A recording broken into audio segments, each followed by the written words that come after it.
This husband, age 62, has around 400,000, hates his job, and wants to know when he can retire to support himself and his wife. For context, my name is Daniel, founder of McCluskey Financial. We currently serve a few dozen clients. Today, we are going to take the same approach we always use, and that is where are they at now, where are they looking to go, and finally, how can we best carve a path to get there? So first, where are they at now? We'll start with a little net worth breakdown here. We have around 400,000 in a 401k that is continuing to be funded. We'll show that in a second. We have this as his only investment account. This is a completely hypothetical situation, so Derek is a made-up name. We have his wife here, Maria, age 61. So 62 and 61, his wife does not work. We see that in their salaries here, so we have 0 for hers. She still will receive a Social Security benefit because there is a spousal benefit. We have Derek's Social Security as well, and then his annual income is currently $130,000, which of course, if he retired, would stop. Next, current savings. This is the 401k that's going into there. So there is a match, 100% for the first 8%. Above that, he's just contributing additional. So we have that additional 12% going in, 20% total. Of course, when he retires, this would not be there. A couple goals for them. So now, where are they looking to go? So expenses-wise, this is the main thing here, and that is $4,200 a month. So we didn't actually include, sometimes we'll put long-term care costs over here. We assumed this $4,200 a month is also paying premiums into some form of long-term care insurance for both of them. So that is included in the $4,200 a month. And then we also have your annual retirement health care cost. For both of them, we have the $63.97, and both that and the monthly expenses are actually going to increase for inflation in the projections that we run. We did not include any sort of home expenses, home insurance. This $4,200 a month is including renting. And you can see we're going to start with the baseline of if they can retire right now, and then basically if they can't, or depending on the probability of success, we can alter that. So that's why we have his at age 62, in the middle of age 62, technically 62 and a half, because it was June at the time we're filming this. We'll say, can he retire in July, given that he turned 62 in January, and then his wife hasn't worked since 28. So now we've gone over where they are at now, where they are looking to go. Next, how can we best carve a path to get there? And keep in mind, this is very high level. We're just putting a flat expense number, flat healthcare cost, adjusting that for inflation over time. There's plenty of other variables. This could get much more complicated if we wanted it to. For this video specifically, we just want to keep it high level, make it digestible, and regardless of if you're looking for $4,200 a month, $2,000 a month, or $10,000 a month in retirement, the same principles can apply to you. So when we plug that in to our software, we see if he wanted to retire next month, their probability of success is around 46%, just adjusting it for inflation. So that means the $4,200 a month and the $63.97 in annual retirement health costs for both of them increases for inflation every single year. If they want to be able to sustain that, the probability of success of doing that, according to the Monte Carlo simulation, is 46%. Of course, however, I make this caveat every time we use the software, and that is that it is not infallible. It's not a dogmatic software. Of course, it's looking at past data, looking at the probability of different things happening, and trying to come up with a predictable, reliable number. However, if hyperinflation occurs tomorrow, if tax rates triple in the next 2 years, well, this might not have looked so reliable after all. Just important to throw that caveat out there. However, this was just taking the income that they wanted, the expenses that they had, and adjusting that for inflation over time. What we then looked at is what if we took into account the retirement spending smile. I have some videos where I go into greater detail on this, but essentially what this is a lot of research has shown that retirees don't tend to spend that same amount, just adjusting it for inflation throughout their entire retirement.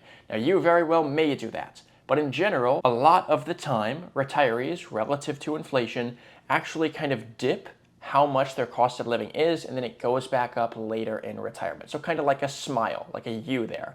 At the beginning of retirement, if you need $100,000, and then let's just assume there was no inflation for this example, usually you're going to spend a little less than $100,000 all the way until about, let's say, age 84-ish. And then after that point, you'll kind of start to smile back up. You're going to get closer back to that 100,000 that you were initially at, and it's going to continue to go up, maybe because of healthcare costs. Maybe the reason it's going down is also because you're doing less traveling the later you get into retirement. maybe you're just worn down, and maybe it picks back up again because of those healthcare costs. Regardless of the reason, a lot of research shows that this can be the pattern for you.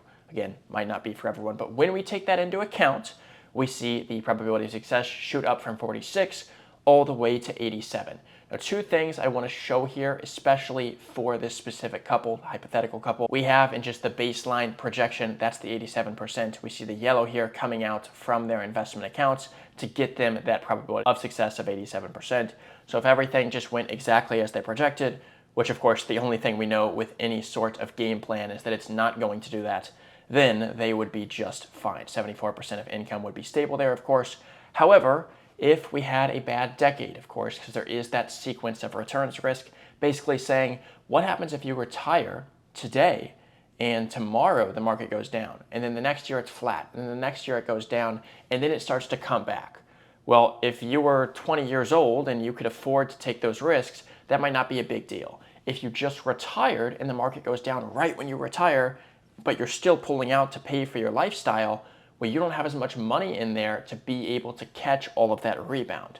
So what happens if we started out with a bad decade and then we followed that by moderate growth? In that case, you can see they're about $153,000 short. That's the bad decade selection there. And then this red circled here, the little red bars there, that is the amount of money they would be short to maintain this lifestyle, accounting for the retirement spending smile. I also want to point out that 87% probability of success is a pretty high probability of success. Now, generally, if the market is going down, usually if you are kind of thinking about things like this, people aren't just going to keep spending the exact amount that they are to maintain their current style of living, at least in a lot of cases, not saying this is the case for everyone, but if they see that perhaps the market is underperforming and their investment accounts are going down, generally people are willing to be a little bit flexible and say, all right, I'm going to go ahead and cut my spending anyways because I don't want to run out of money. So if we have bad years, and let's say these 5 years here, well then maybe they actually end up spending a little bit less in these years. Then there's extra money in there that has all of this time to grow to hopefully cover for this. So this failure of $153,000 short of where they needed to be is assuming that if the markets were performing really poor, they didn't adjust their lifestyle. So if you are willing to be a little bit more flexible with that, then you can be a little bit more quote unquote comfortable with a bad decade followed by some moderate growth. Now, for a lot of people, especially for them already having such low expenses with the $4,200 a month on top of healthcare, having even a probability of success like 87% can be very nerve-wracking for people. The reason being because that point I just explained about being flexible and lowering your expenses can be difficult when you already have them really low. So what I wanted to show is if this was a real concern for this couple, is there a way that they could bump this probability of success up even higher? We're actually going to look at doing that by adding another form of guaranteed income. So they have the Social Security there as a great baseline. What happens if we took this $400,000 and converted that into our own pension and turned that into a form of guaranteed income stream?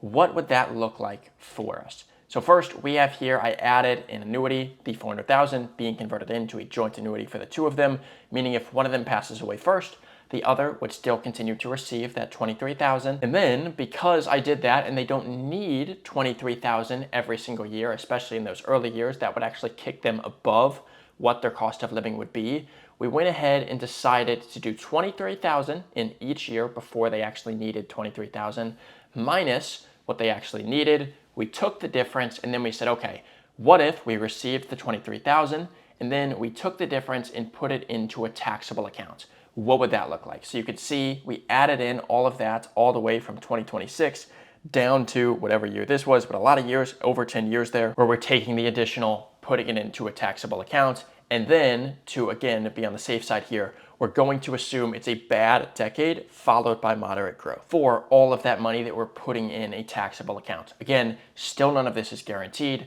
but let's see what the difference is when we add in an annuity in terms of probability of success. And you'll see we actually increased that all the way up to 98%.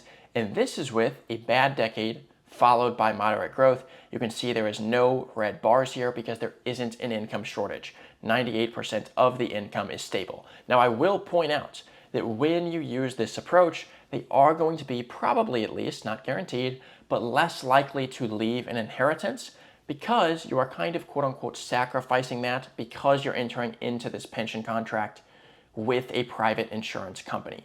You're saying, I will give you this lump sum, I'll have some restrictions in terms of access to that, but we'll have the guarantee that you have to pay us this $23,000 as long as I or my spouse lives, and if we both pass away early, in this specific example, a death benefit would still be passed on to our heirs if we hadn't received the entire $400,000 plus whatever it had grown to in that time. And because that is the case, that money is likely going to deplete a little bit faster because they're taking a higher withdrawal rate than you might if you just had the money in the market. Think about, a lot of people will use the 4% rule when it comes to keeping money in the stock market, pulling out 4% at a time a year in retirement. Well, with the annuity, we're putting in $400,000 and we're taking out $23,000 a year guaranteed for the rest of our life. Well, that is 5.75%, which is much more than that 4%.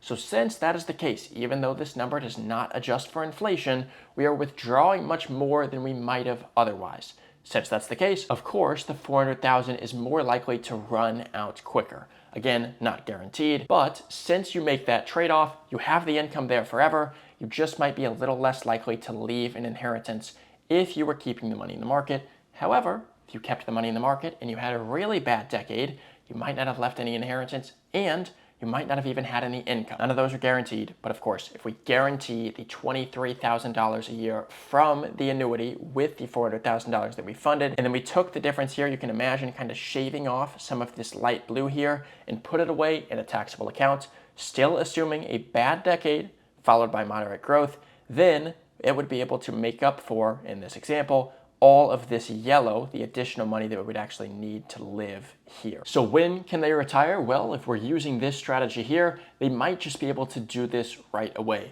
However, I want to make a couple points here. Number one, they are heavily reliant on Social Security in this example.